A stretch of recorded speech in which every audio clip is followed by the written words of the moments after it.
അനശ്വര ഗായകൻ കെ.പി. ഉദയഭാനുവിന്റെ 10ാം സ്മൃതി ദിനം ആചരിച്ചു. സബർമതിയുടെ നേതൃത്വത്തിൽ തിരുവനന്തപുരം സത്യൻ സ്മാരക ഓഡിറ്റോറിയത്തിലായിരുന്നു പരിപാടി. ചടങ്ങിൽ കെ.പി. ഉദയഭാനു സ്മാരക അവാർഡ് സംഗീത സംവിധായകൻ രമേശ് നാരായണന് സമ്മാനിച്ചു.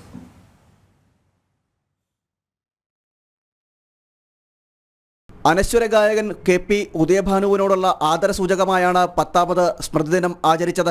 തിരുവനന്തപുരത്തെ സാംസ്കാരിക സംഘടനയായ സബർമതിയുടെ നേതൃത്വത്തിലായിരുന്നു ചടങ്ങ്. തിരുവനന്തപുരത്ത് സത്യൻ സ്മാരക ഓഡിറ്റോറിയത്തിലായിരുന്നു പരിപാടി സംഘടിപ്പിച്ചത്.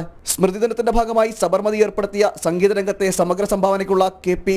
ഉദയഭാനു സ്മാരക പുരസ്കാരം സംഗീത സംവിധായകൻ പണ്ഡിറ്റ് രമേശ് നാരായണന് സമ്മാനിച്ചു. തുടർന്ന് ഡോക്യുമെന്ററി പ്രദർശനവും കെ.പി. ഉദയഭാനുവിന്റെ ഗാനങ്ങൾ ഉൾക്കൊള്ളിച്ചുകൊണ്ടുള്ള സംഗീത സന്ധ്യയും അരങ്ങേറി.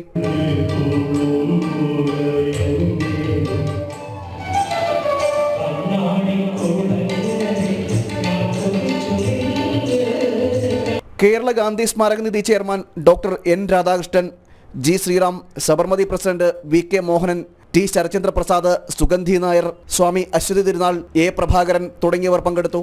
ജനം, തിരുവനന്തപുരം.